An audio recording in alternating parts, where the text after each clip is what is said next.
So with that in mind, I will turn things over to Lori Burgess to go ahead and kick off our Women in Gaming and Esports panel. At the end of this, I'll come back in just to talk about some of the questions that the audience has had so that our panel as a whole can take those in note. So if you're listening to this panel and you have any questions, just chime in chat. I'll go ahead and tabulate all of those and pass those over to our panelists. So with that, Lori, take it away. Thank you, Justin. Super excited to be here on this special new esports track for Dallas Startup Week, and it's an honor to be hosting this segment with these wonderful panelists. By way of introduction, I am the Chief Operating Officer for Beasley Esports, which is a major media company that jumped into esports just 2 years ago. So I'm the newbie. I know you don't believe me, but I'm the newbie in this group. And since jumping in the space, we acquired the Houston Outlaws last November. So it's been a fast and furious race to figure all this out. Look, there's no denying it. It's been quite a year in esports and video gaming, and it continues to be an industry that's very much in the limelight, largely fueled by the pandemic, social distancing, and the loss of, what we would consider to be traditional events like today's event, and also sports in general and competitions. The esports industry is working hard to mature and evolve into that being a legitimate business, able to sustain itself, to be seen as a viable sports entertainment industry for players, for fans, and is absolutely challenged right now to generate profits and revenues. But part of its evolution is intrinsically tied to developing an inclusive and welcoming culture, embracing proper codes of behavior, holding staffs, players, and fans accountable, working with women, different genders, working with people of different backgrounds and ethnicity. It's an exciting time to be in this industry, and we are about to have a conversation today about some of the challenges that the industry is facing and some of the progress that these women here today are experiencing as we seek to see esports become more professional, if you will. So to kick this off, I'd like to introduce our 4 panelists. The first person that I'm going to introduce is Kayla Bellamore. She is a project producer at Gearbox, who's been in the industry since 2010 and has been playing video games since she was a little kid. Wow, Kayla, way to go. Can you tell us a little bit about how you wound up in the industry and where your journey began before I introduce everybody else? Sure. It's really interesting because I didn't actually think that video games were for me. I didn't have a background in art or design. I didn't have access to those programs or the kind of schools that would teach you those things. So I went to school for engineering and fell in love with project management in a robot building class. And I ended up organizing my whole team and getting second place in my report category. And I kind of put that idea down for a while because I didn't know that project management was something that you could do in games. And I had some life circumstances that got tough, so I had to quit school and help sort of support my family, make sure that my little sister didn't have to change schools for the 18th time in her 8 years of life.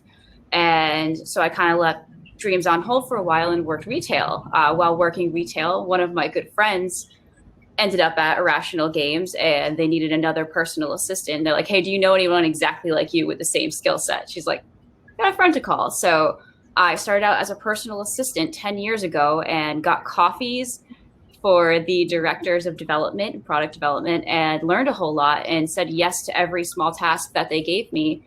Got a chance to riff on the VO pipeline after that guy quit and they had no one else for the job. And that was my first taste of production. And after that, I just kept working as an AP. And then that company failed at a small company called Fireforge.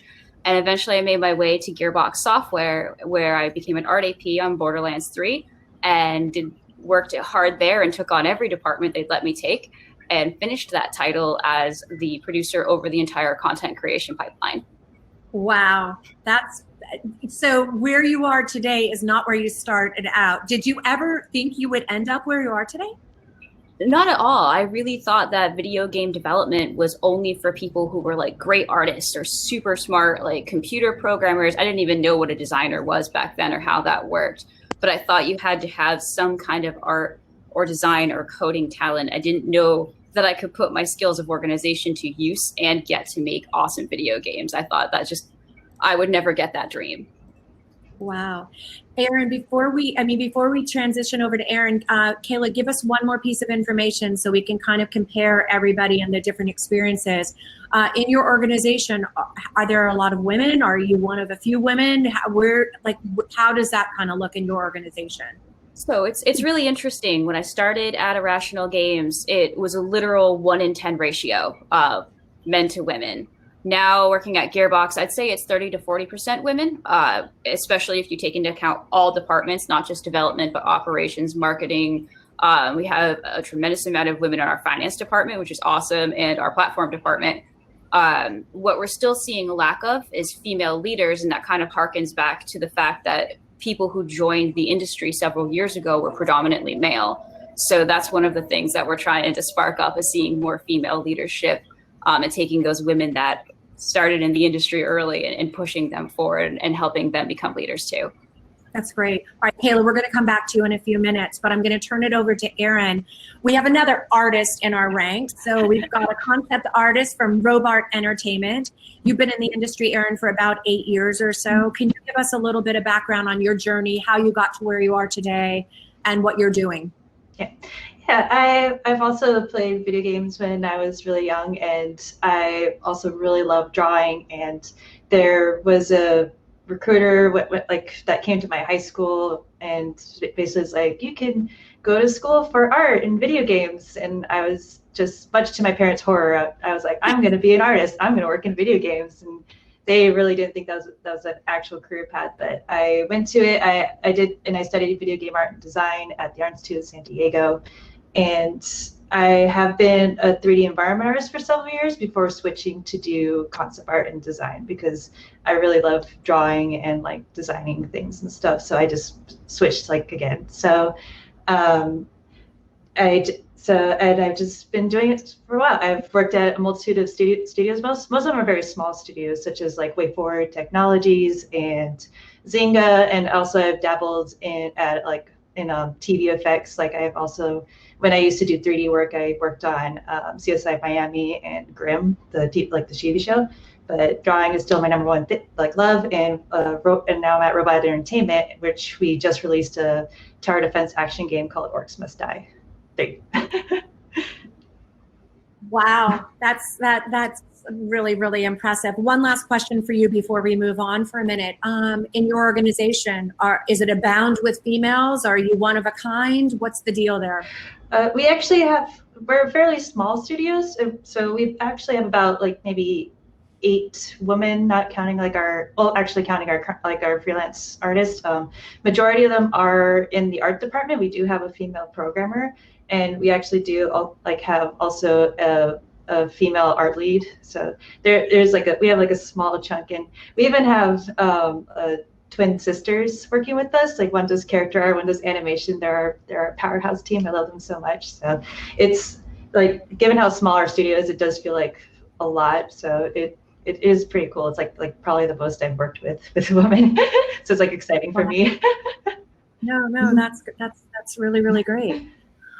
Anna Marie, so let's talk about you for a minute. You're in charge of community engagement team, and you are an on-screen host. So you're for Alienware. So you're really gonna rock it for us. Tell us, how did you make it into the industry? How did you get to where you are today? Oh man, perseverance.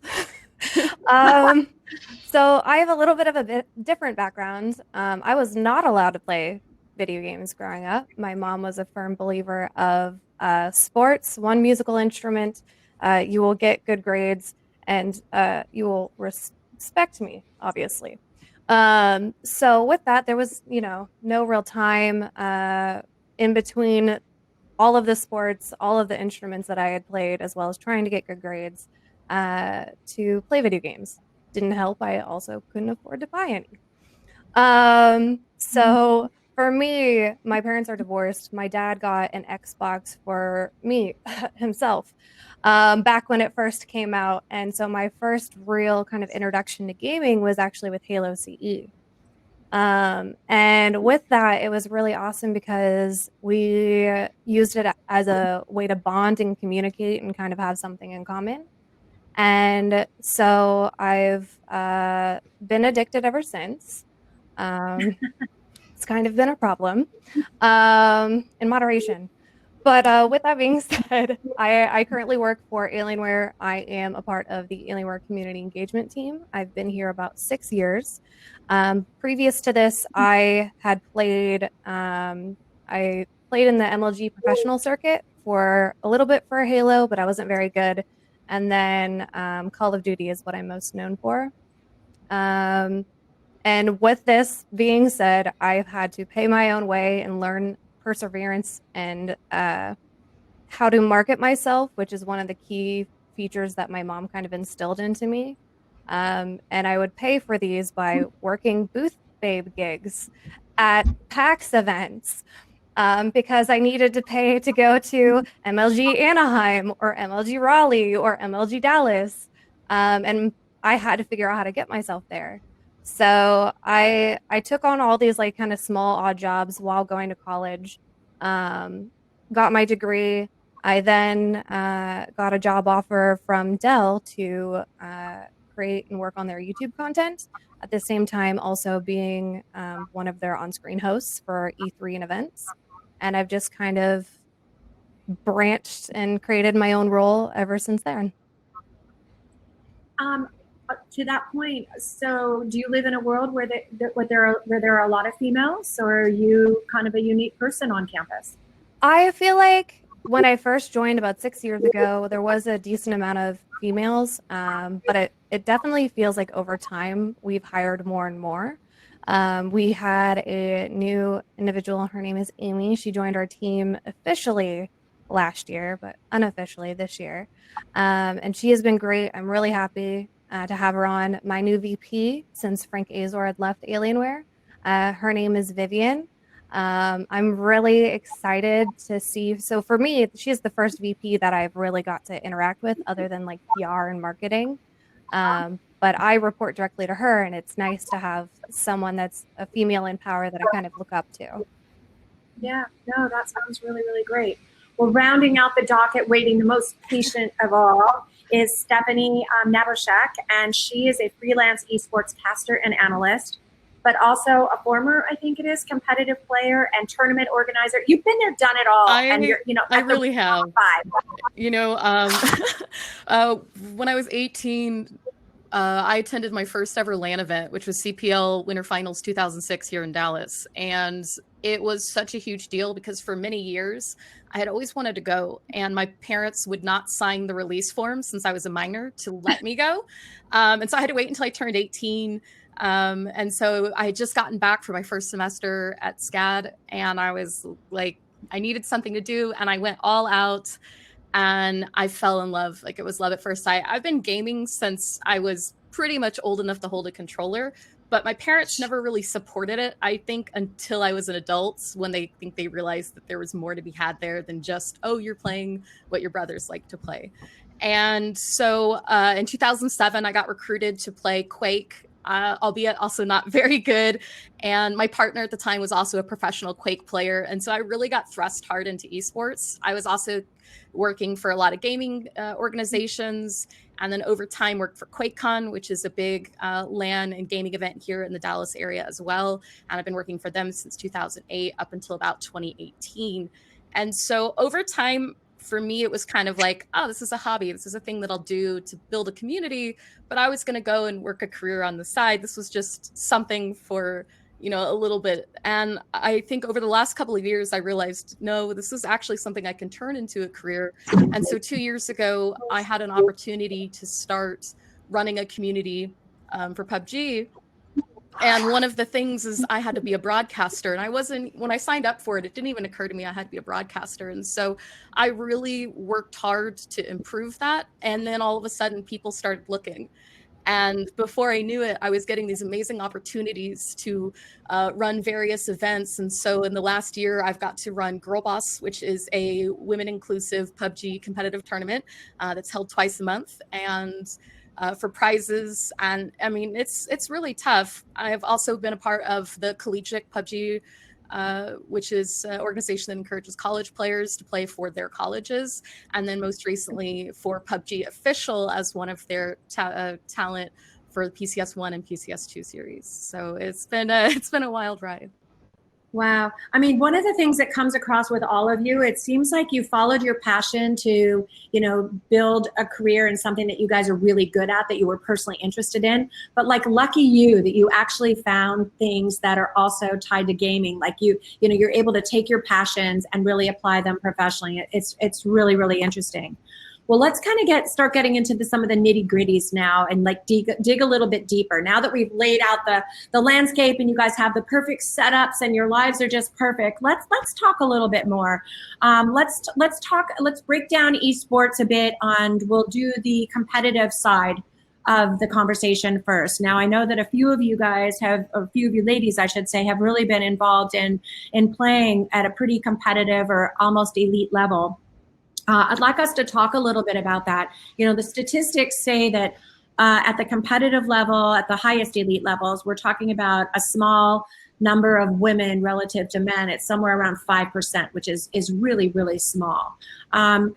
Is this sport not attracting women, or is there a reason that we're just not seeing women making it at the highest levels? Anybody want to take a stab at that? I mean, I guess I'll be the first to say something. So my experience is coming from first-person shooters. I know that different games kind of have different experiences. But typically the way that people kind of become an esports player is that they participate in the community at a higher level. They can participate in scrims.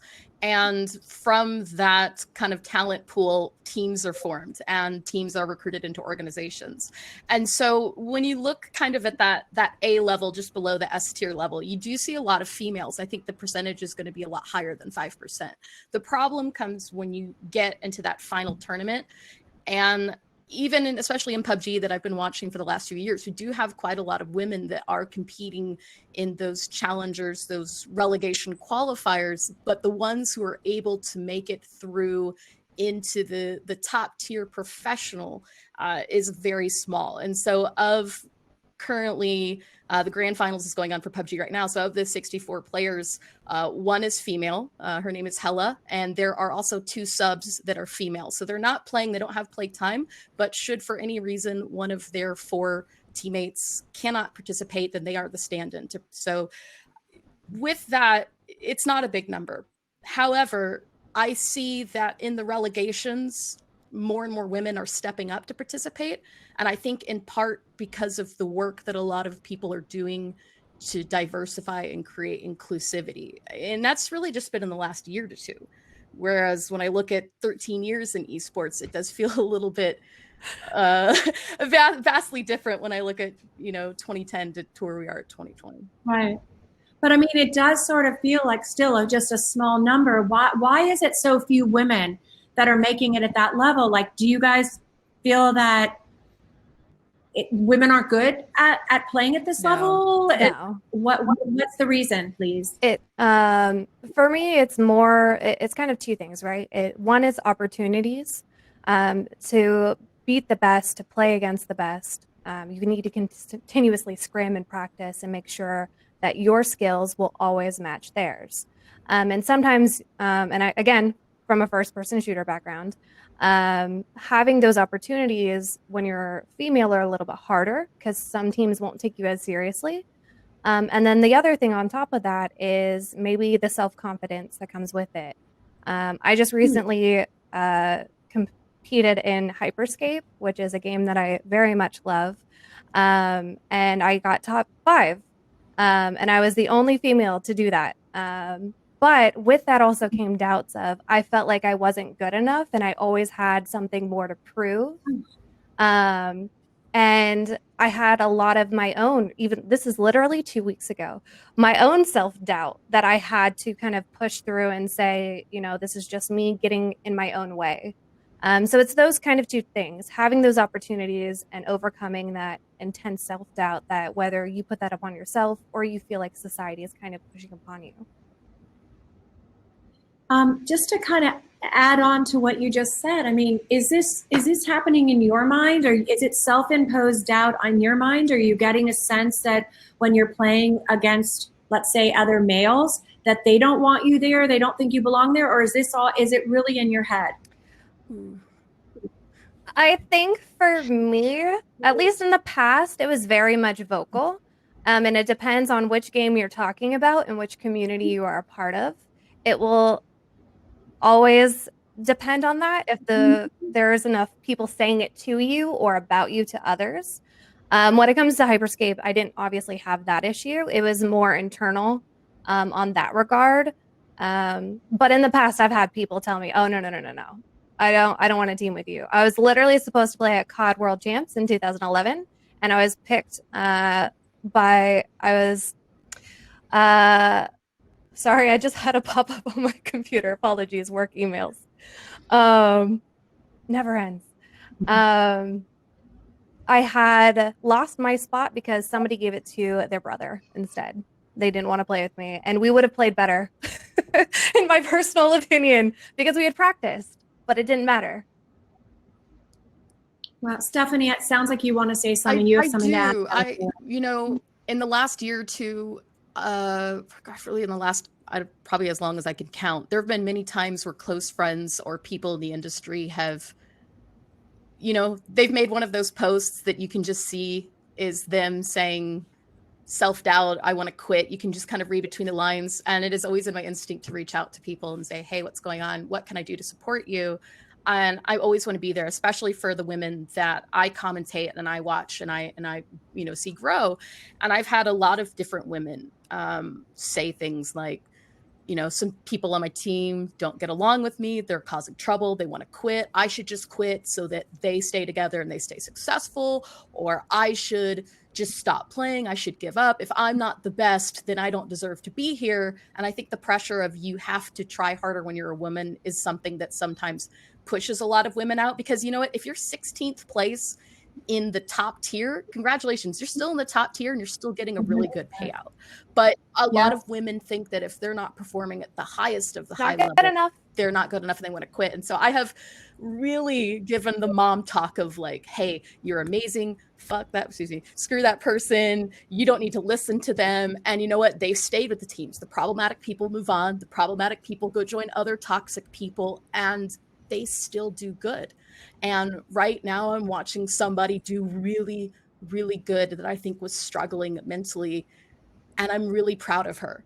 And I can say that I've actually seen that kind of happen across multiple games with multiple women involved. And so I think a big thing of that is maybe that you get in your head, but you're in your head because of the things, the environment that's around you. So how do we change that? I mean, Kayla, can you talk a little bit, shift the conversation just a hair? What kind of work? I know that Gearbox is doing some things to address this. What are you guys trying to do with younger women on college campuses, that kind of thing? Can you share that with us? So fairly recently, Gearbox actually implemented a volunteer diversity committee. And we get to help by providing experiences that we have with organizations that we can partner with. And we send those, it's run by our HR and comms departments and our recruiting departments. So we give that information to them. They've been using it to help make choices. So instead of just going to our easiest go-to colleges, which are not that diverse, we're branching out to include more colleges that have more diverse populations and getting those younger people, because we know that in a lot of the senior development staff when we're recruiting, it's very hard to find diversity there. So we're targeting younger students. We're also targeting different types of school districts and reach out and initiatives to go do panels and talk to high schools and middle schools, and not just ones in the Frisco area, but branching out, finding more diverse schools to talk to. Those plans are all in the works. And when we do that, I have personally made it my mission to make sure that, not as an afterthought, but including women and people of color, other minorities within games in those panels when we talk to schools, because it would have meant so much to me as a young girl to know that video game industry was for me too. If I had saw someone like myself on stage as a leader in the industry, then I might have discovered it so much sooner or tailored my education to it and ended up in this spot just a little bit sooner, or maybe had to work a little bit less hard, sling a few less coffees. Do you think, I'd love one of you to kind of tackle this. I mean, do you, in a weird way, while you're still also young, if you've been at it for so long, do you still sort of think like you're the first generation of women to come? Like, do you think that next generation of women is going to have it so much easier that, you know, these kids that are part of Gen Z, that are, you know, the youngest of a Gen Z consumer is 5 years old. Like, if a little girl starts playing when she's 5 or 6 and, you know, starts playing competitively against young boys, and it's more inclusive, do you think that their experience in, you know, 10 years from now is going to be so different than what you guys are dealing with right now? I think different, yes, but I don't know that that would still constitute it being easier. I think just in general, there's always things that we continue to have to work towards. And it's not just in esports and gaming. I think a lot of tech-driven industries really deal with these problems. But I think that the work that we do to really shut down some of the boys club toxicity, you know, without really getting into a big, history, but like a lot of the Me Too movements, a lot of the things that have really been coming out. We had one in broadcasting that occurred earlier this summer. And I think that that does a good job at kind of kicking out the old guard continuously.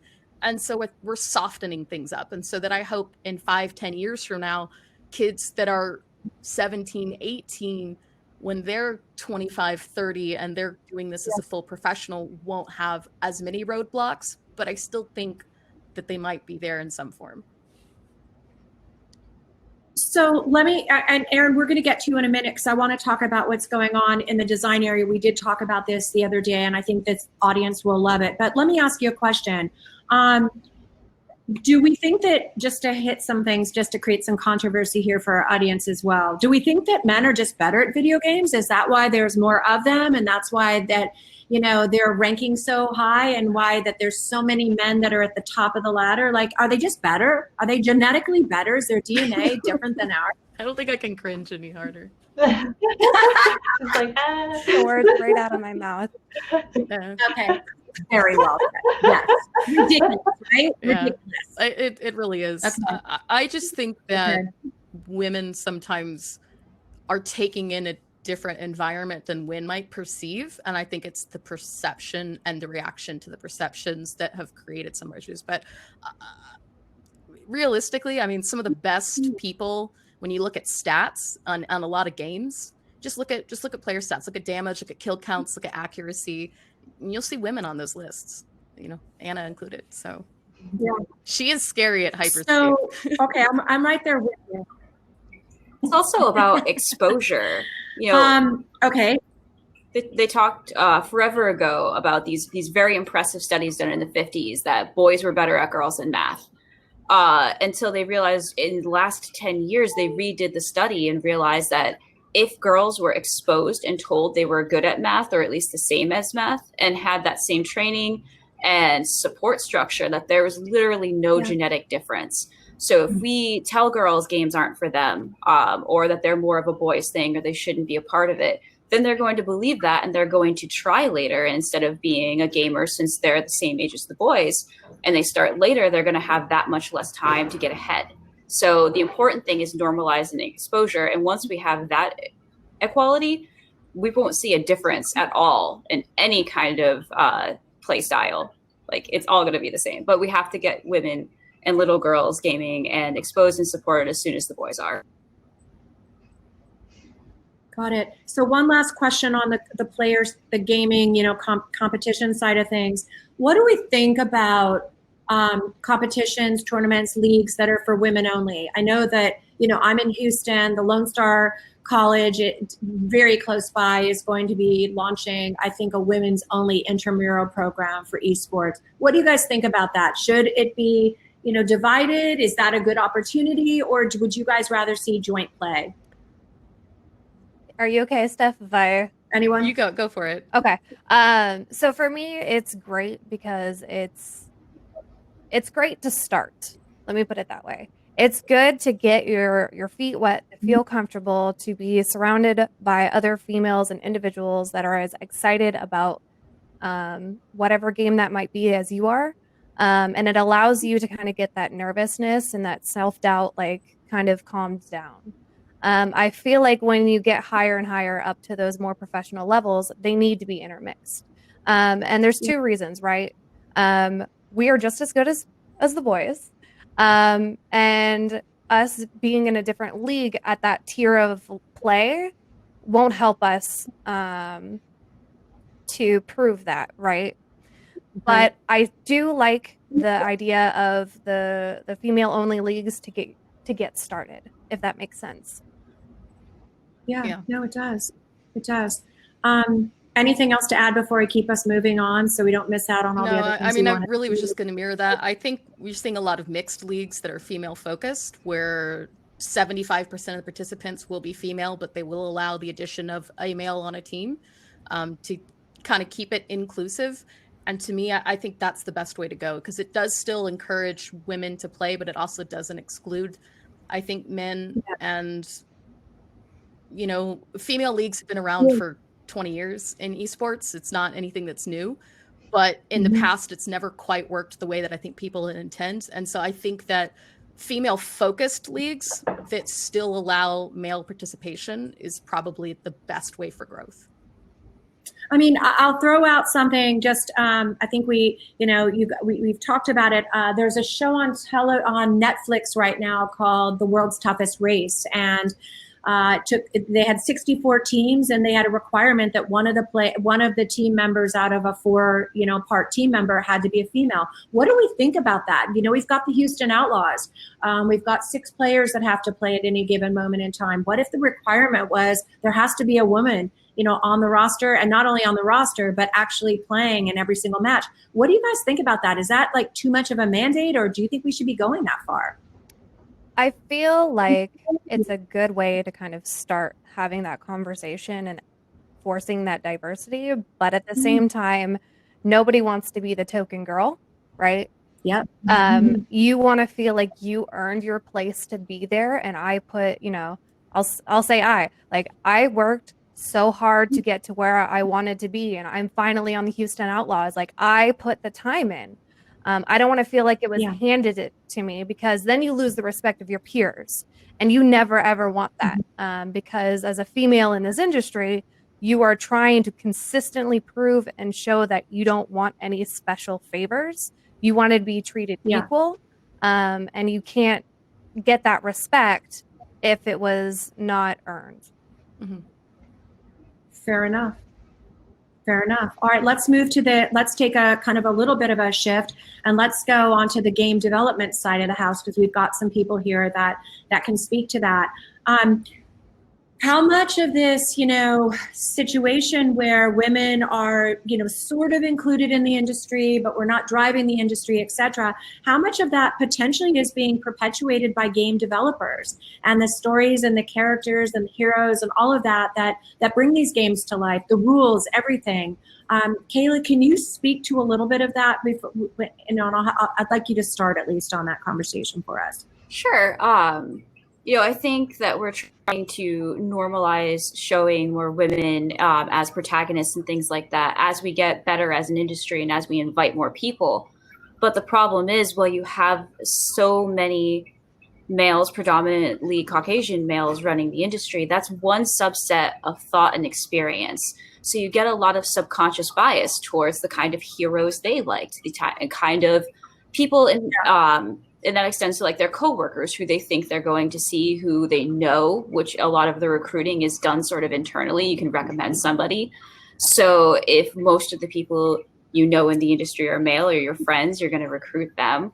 And if you're going to tell a story, you might tell it from a male heteronormative way, because that's how you just think. And there's nothing wrong with that subjective line of thinking.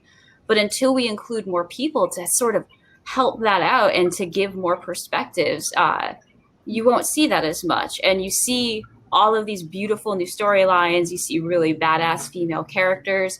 You see relationships that are not binary or homosexual or anything at all now, because you have so much more inclusion. And you didn't see that before when you had that one subset of knowledge. And as we normalize that, we'll see a little bit more. But studios that kind of keep tight or don't work to that inclusion initiative probably won't see it as much, not as easily, because we certainly didn't see that 10 years ago when it was just predominantly male. Yeah, no. That's really, really, that's encouraging. And perhaps those games and those game developers will be more successful because of the inclusion factor, if you will. Erin, talk to us a little bit about your company. I know that, you're in the design group and you're, helping to depict certain characters and all sorts of cool elements. Where do you sit on that? I mean, are females portrayed in a positive way? Is that a conversation that's healthy and that's taking place, at the table that you're sitting at with your colleagues? Yes, I've actually seen a definite improvement over the years, especially here at Robot.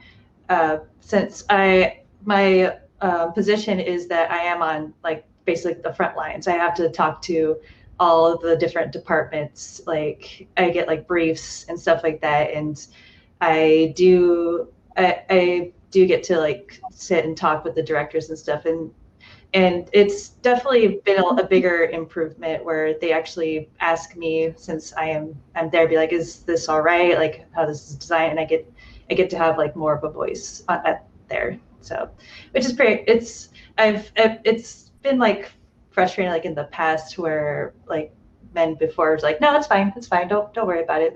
But just how women are portrayed, or just they try to push really hard, but it's feeling there is a definite way better shift, that men are more attentive and being is this okay? Just and of course I can't speak for all women, but I do appreciate that they actually do check in with me, or even check in with other women around the office and stuff. That's great. So the overall feeling is that it sounds like there's an evolution happening. You guys are living it, you're breathing it, you're helping to perpetuate it. That all sounds really positive. Does anybody else want to bring up anything on the game development side before we move on to the business side? No? All right, so let's, go ahead. One quick point of wanting to plus one, where it will make the games industry more successful. The more stories we can include, the more people we can include, and the more opinions of such a broader perspective. Before, if it's just one perspective, you're leaving money on the table. So we have a saying at Gearbox, which is, our goal is to entertain the world and give everybody fun. But to do that, we have to be of the world. We have to include everybody. So just wanted to 100% plus one on that. If you can't do it for the human reasons, follow the money, and we can definitely be more successful as an industry with more inclusion. It's so interesting hearing you say that, because having come from a completely different, old-fashioned, traditional business, magazine, publishing, those kinds of things weren't thought about back then. And I have to say that it's so interesting looking at all the research, all the data. It really suggests to me that this industry has the ability to really change this world if it really thinks about inclusion and diversity, and really takes those kinds of challenges very, very seriously. Let's wrap up on the business side today. What kinds of things do you guys think are being done for women in the industry that you've seen, not necessarily even at your companies, though you guys have shared some of the great things that are happening to you, but what kinds of things do you think are happening in boardrooms across the country that give you hope that big change is afoot, with leadership really shifting and more women getting involved with esports and making a difference? You see more women at the table. Yeah. I mean, the CEO of Evil Geniuses, one of the largest esports organizations globally, is female, Nicole Jameson. So I think we're seeing more women, even yourself included, Lori, being at the higher level. For us, I think it makes teams more likely to work with and involve women. Gen G is another global organization that has a large female representation as far as pro teams and sponsored individuals that they use. And they do a lot of inclusive stuff at every level, down to the collegiate as well. And I think that's where it is, right? I think that the outreach and the diversity is bringing a lot of people in. And that is what's been skyrocketing the growth these last years. I wanted to share with you, everybody, just and do a quick shout out for actually a sponsor, the Outlaws. This is not a commercial, but we were on a meeting the other day, and we have a sponsor called Zenni Optical. They do these blue blocker glasses, and they want us to all have our eyes perfectly protected. And they happened to mention that they're launching a campaign in a couple weeks called Haters Blockers. And the whole concept is to I guess really, their whole thing is around blocking everything, but they really want to, it's an anti-bullying campaign for women because they are really, really upset about it. So anyway, it just seems like this is a subject that's coming up more and more as more and more brands, even not just on the game development side, not just on the player side, but even more brands are becoming invested in the space, caring about the space, and trying to see the industry really evolve and make a really big difference. So I'm thinking that we're going to see more of this stuff as more brands dip their toe into the world of esports and video gaming and try and perhaps perpetuate the authenticity, but also what's really great about it. I hope, and this is just me always playing skeptical, but I hope when it comes to things like that, I'm always about seeing more brands, seeing inclusivity, but we need to make sure that we're holding companies also accountable for being authentic and not just kind of doing this because this is what's trendy right now, right? Mm-hmm. Yeah. And that we want to make sure that when these companies and brands come into these spaces, that they really share and imbue that message that we're trying to, obviously get across, but also do it in a way that feels very genuine and authentic. And that's just, like I said, that's just me. No, I think that's a really good point, Anna Marie. I mean, I have to say to you that I think it's one thing to talk the talk, it's another to walk the walk. So I think that's what you're really trying to imply, and I could not agree with you more. I think that, that's a whole nother conversation for another one of Justin's panels, I'm sure. Sorry, Justin. And we don't have for that today. But yeah, there's something most definitely there.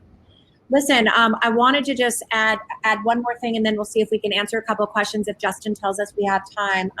I really think because you guys have all had such different journeys and different experiences, would love all of you to just take a moment. If you were to sit down with a female that's trying to wrap their arms around, is this the industry for me? How can I be successful? How can I take whatever my experiences that I've had in the past and bring it here and make a difference? What piece of advice would you give, knowing what you know now? You guys are, while you're so, young and vibrant, you're still the elder statesman here. You've been there, done that. I mean, some of you have been in this industry, it seems like, for a lifetime. Stephanie, what advice would you give a female? Like, what are they going to be up against? What do you want them to know from you? I mean, first of all, a big thing for me that kept me out was my weight and appearance. I am plus size. I am not a very feminine person. And I thought if I wasn't a certain type of physical body, that I would not be getting to have the jobs that I had. And a big thing that changed that for me was meeting some other female casters that did not fit that mold of what we sometimes think about when we think of people on television, even in regular sports. And so first of all, get it out of your head, whatever it is you look like. A, you're gorgeous, and B, it doesn't matter because your ability to do the job does not matter on what you look like. And the second thing is to get a mentor, because the moment that I started working with mentors is the moment that I was really able to grow as a professional, and I was really able to take that confidence and the lessons that I was learning from them and really turn myself into a business. And so find yourself a mentor and don't diet. You don't need to. You look fine. Rock your dress, rock whatever it is that you want to wear, because I mean, people are going to have opinions no matter what, but don't let that be a thing that detracts you. Yeah, no, that's really, really great advice. Anna Marie, do you want to impart something special that we should know and that can make us all better? Yeah. For me, it's really about perseverance and not giving up. My mom will tell you I don't like being told the word no. From a very young age, I will figure out a way to convince you to allow me to do the things that I want to do. And that literally speaks volumes about my career. So perseverance, really don't, you are your own number one leader, and you need to consistently check in with yourself, give yourself those pep talks, and remind yourself that you are here for a reason. Every role, whether that is in the gaming industry or just any, financial, you'll have setbacks, and that's just unfortunately the nature of life. And so perseverance will get you a long way, and it'll also make you stronger in the long run. One other thing, don't accept payment and exposure. That is not real. Do not accept it. You are worth cash. You have bills to pay. Please adjust like your expectations accordingly, and don't let anyone say that this is how it works. No, it's not acceptable. And always, and this is just from a female perspective, trust your gut feeling.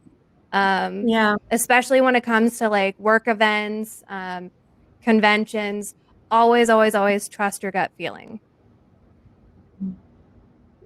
Love it. Erin? Gosh, like there already said a lot of stuff that I wanted to say. Well, it's also just like, especially for the art, like the art and development side of the video game industry, it is also very, like, I'm just piggybacking a little bit on the mentorship stuff. That is super important. Like, especially when you especially take time to research what you want to do, because video game development is like so broad. Like for me, I'm very specialized with concept art. Like that's more of designing the monsters and weapons and stuff. But there's also like people that do like the animation and that stuff. So like do like really good research and like find like a good mentor that really has like your best interests in mind. Like they're like a awesome person. Like I've unfortunately like ran into like people that like just were like rather like saw me as someone to date, and like I hope this doesn't sound too negative, but it is frustrating when you're trying to find a mentor. But like just like always like just like have an awesome supportive network, and like it will definitely like help you. It also helps like myself like getting even better, like because there's only so much school will tell you, like, and there's like school is like completely different from college and stuff, and I've definitely learned so much just like working in video games. And just also like just advocate for yourself and just know your value, like because like I've always told myself like, okay, I want to be the person that I needed 10 years ago. Like I'm gonna be the person that's actually gonna stand up and be like, hey, this is wrong, or like this is like something that really needs to be worked on. So yeah. Really nicely stated. Kayla, thoughts? So hopefully this is something that can work not just for women, but for anyone who feels marginalized in the industry. People who are in those pools, and there's a lot of us out there that make it to the table, it's because you are strong enough, you are perseverant, and you've probably had to work 1.5 to 2 times, maybe even harder than some of your peers that are in a more privileged position here. So my advice, since you're already strong enough to get here and you want it that bad and you've worked so hard to like get your foot in the door, have done whatever you could and to dream, is to be patient and kind to yourself and know that change is not failure. I set out in all of this to be an engineer, and that didn't work out for me. And I took this personal assistant job, and it felt so hurtful at first. I was like, well, at least it's video games, but I wasn't a hardcore scientist figuring out new polymer physics. I was slinging coffees, but I knew in my gut it was the right move, and it was a change that was good. And then I yesed everything to death and got a couple of key opportunities. And now I'm in a position that I never thought I would be in. I never thought I would be leadership in an industry that I love, making potential $1 million mistakes every single day. Hopefully they're not mistakes, but that's a story that a lot of people in the industry, like they go in to be an artist and they end up a designer, or one type of artist and they end up another one, or they want to be a programmer, but they really end up liking Blueprints and Unreal. So even if it's a change, it's not a failure. Just go with yourself, go with your gut, and follow your passion, and be a little nice to yourself, and take some time to be in the moment, because it's really hard when you've worked this hard to give yourself that space. Yeah, I mean, I think what comes out loud and clear in listening to all of you is you guys have a lot of confidence in yourselves. Like you really, it comes across loud and clear that you really, really believe in what you stand for. I just wanted to add a few things that I think are common with all of you, and that, being an employer of in an industry that's still being shaped and still trying to hit its stride, and I would say take over the sports entertainment world, because I think that will happen. I think the more people can have and come to our organizations like all of ours with a can-do attitude, I think is really important. There are people that don't believe that anything is possible and that don't want to work super hard, I don't think have a place in this business. It's a really hard business, particularly I think all of us are working for companies that are striving to be successful and turn this into really, really viable businesses. So I think that, the work ethic, I think we picked up on that a little bit today, is so critical because there's so much on the line for businesses right now. I would also say that, I'm one of those people that thinks that word believe is like a really, really big word. If you believe anything is possible, it can happen. If you can visualize it, it will happen. So, having environments where people feel that they can dream big, where they're free to collaborate, where they're free to be super creative, I think is something that I'm hearing from every single one of you today. And I would say probably last, and again, this group just seems to embody it to me, strive for the gold standard. You can set and determine what the gold standard is wherever you are, whatever you're doing. And it's not just like delivering a product, but it's also the way in which you behave, the way in which you interface with others within organizations. It's showing others, I think, as women, the right codes of behavior that need to take place in organizations to foster very collaborative, very exciting, very compelling, very successful organizations. I'm not sure if anybody else has any questions out there for our group, but before we sign off, they want to know, we've got some fun questions that are popping out. Stephanie and Justin, you want to take over the questions and see if we can get everything covered? Absolutely. Okay. So from Sarah, everyone talks in this industry. Are there any studios / esports groups that y'all are aware of that may have more work to do with diversity and inclusion than others?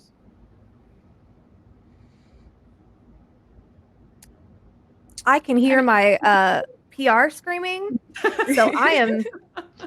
I don't think there's really a winner in that. There's so many that aren't doing it. I think so many are doing a fantastic job of it. My experience, even just directly with PUBG, both the North American and EU teams have had women running parts of the esports departments. There's 2 esports people in North America, one of which is Ari Wilson. She's the player manager, and she also manages all of us on the talent and does so much work. And she's an amazing woman working in esports. And so shout out to her, as well as some fantastic women also working in PUBG Mobile. So I think we're at that point now where a lot of companies are already kind of there. And so I don't think there's really any that you can throw under the bus or on the top of a podium just yet. Great answer. From Leah, what does this industry look like for women of color?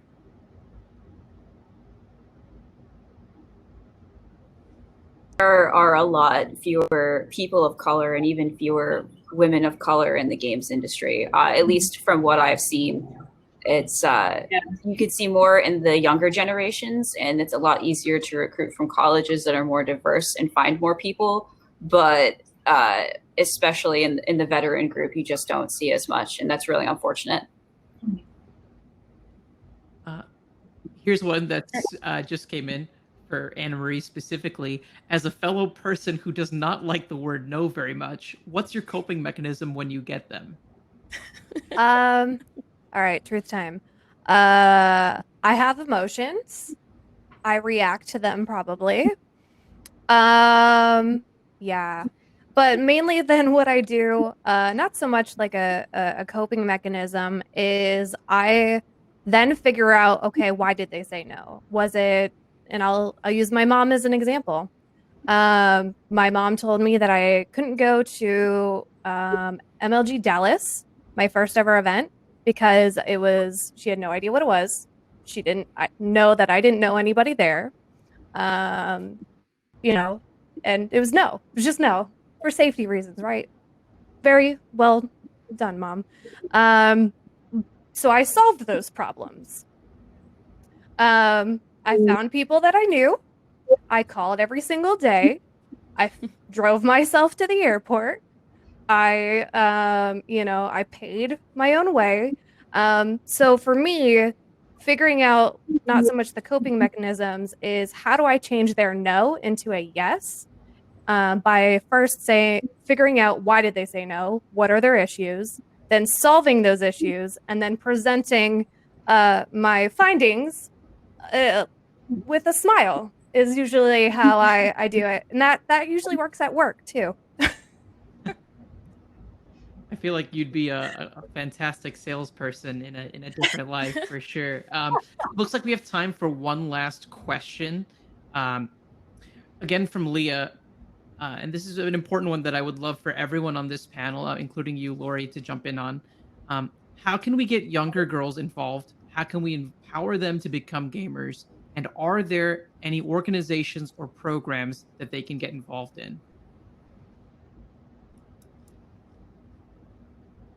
Well, I'll start. I'll start it off. I mean, we are thinking about this every single day as well.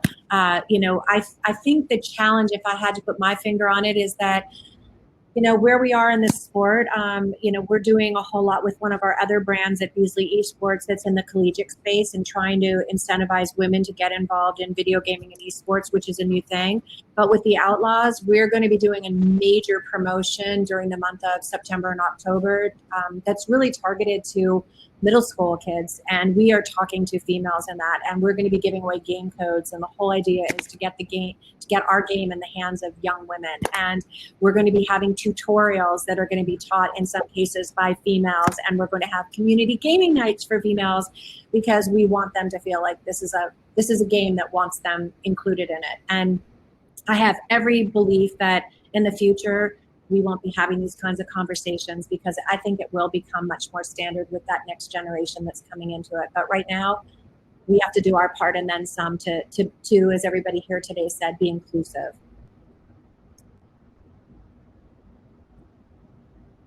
I think again, it goes back to normalizing when developers go to schools or speak on panels, even at events where young girl gamers might be watching and wondering if this is a career for them, to make a conscious effort, not a tokenism effort, not a you didn't earn the spot effort, but a real conscious effort to seek out experts in their field of game developer and make sure that there's at least one or two women on the panel and people of color, and really just make it a diverse panel so there's one face in that panel that somebody in the crowd can say, that's me. That could be me someday. I want to be like them. And keeping that to the younger and younger ages until we can just fill those panels naturally that way, I think is going to be really, really important in doing outreach. And there's a lot of mentorship programs that seek a lot of diversity too. I always get the acronym wrong, so forgive me, but it's IGDF, I think. They do a whole lot in the industry to make inclusive mentorship programs. I got recruited from there, so I'm really happy that not only just at Gearbox that I've somehow amassed all of the female producers and APs, almost. I'm collecting them all to be a mentor to. Still haven't gotten April, someday.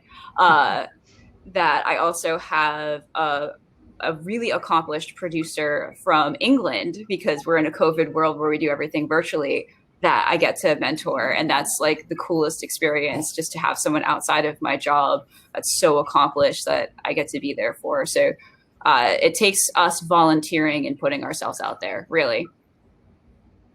It's also about changing the language when kids are also younger. So even joking around and saying, girls don't play video games, or, girls can't do this, or boys can't do this. It's kind of taking those mindsets that it feels like we kind of still when they're a little bit younger, even if it's a joking manner, because my dad said it numerous amounts of times when I was younger. Oh, girls don't play video games. It's for your stepbrothers. And kind of recognizing that when you're a younger individual, these things stay implanted for a lot longer than you think they ever would. Yeah. And I think they stay implanted as well in men, which kind of creates, I think, why we're here to talk about, right, is the barriers that we face. And I think raising at a younger age that it's for everybody, which is starting to become more and more normal. And so, I mean, obviously, we still have issues with toxicity. Twitch chat is its own thing. And I think for a lot of health and safety, especially for me when I'm working, I can't look at Twitch chat. I can't watch 20,000 people writing whatever it is they're writing when I'm working. But, for me, being an esports caster and an analyst, when you're watching Twitch, when you're watching YouTube or Facebook Live, and you're looking at events and you're hearing a female's voice, or you're watching a female break down what it is that's happening. And, and it's not even just women. We've got a lot more LGBT casters. We've got even transgender casters now. And that diversity is going to spread to the players. It's going to spread to the organizations. It's going to spread to the viewers. And that is really where our industry is right now. And that's been amazing to see. I think when you look at some of the events that DreamHack's been putting on recently with their casters, they recently had an event where I think 7 out of 10 of the talent were female, and deservingly so. Amazing talent. You've got Pansy, who's been a really long time caster in the first person, Potter and more. And, LCS as well has an amazingly diverse community with League of Legends, which is one of the largest esports in the world globally as well. And so I think that those changes that we're seeing right now in representation on the screen is a very big way to pave for those younger people who are watching at home. They're watching international with their brother. They're watching the CSGO finals, Valorant finals, PUBG finals, whatever, and they're seeing women representation and they're growing bolder. I get messages all the time where people ask me questions. They ask me simple things like, hey, how do you set up stuff in OBS? Or, hey, I really want to get into casting. What advice can you get? Or, just the smallest thing, which to them probably was hard for them to approach me and ask that question. And I, like Kayla said, do as well as I can to allow myself to be a mentor for anybody, because I know how hard it was for me to get where I am right now. And I know how many times I got in my own head and really prevented my own growth. And so, we've kind of talked about what we wish we could tell ourselves 10 years ago. And that's what I'm living by now. And that's the thing that I'm really trying to instill in the younger people that are coming into the industry now, because I want them to be successful and I want to see us continue to grow.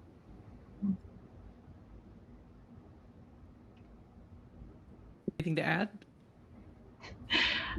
Gosh, it's like I've definitely I like for game development side, I am like noticing like they're like my dad is a teacher, and at a school like before COVID, he was mentioning like, oh, there's actually like summer school classes where people can learn like video game art and stuff, and I'm really jealous and wish I had that when I was younger. So I also am seeing like more positive changes, and I really hope that like it is like frustrating since now we're in a pandemic, but I am really hoping that we'll see more and more of those types of classes, especially for like younger kids and stuff, for like art wise, like to be like, oh wow, I can do this for a living. Well, thank you all seriously for such a powerful conversation. I'm sure my wife would be the first person to say that I love to hear the sound of my own voice all too much. So it was great to sit back and just listen and take in all the insights from each of y'all. For everyone that's tuning in, if you want to continue the conversation, make sure you reach out and connect with these folks on LinkedIn, as well as on the Dallas Startup Week 2020 Slack. That concludes the gaming and esports track for today. We'll be resuming Thursday morning at 9 a.m. Central Time. And again, thank you, panelists, for taking time out of your day. And thank you to everybody in the audience. Let's hear it out for these fantastic people. Thank you so much. Thank you for having us. And thank you, Lori, for hosting. Yes, thank you so much, Lori. All right. Take care, all. Mm-hmm.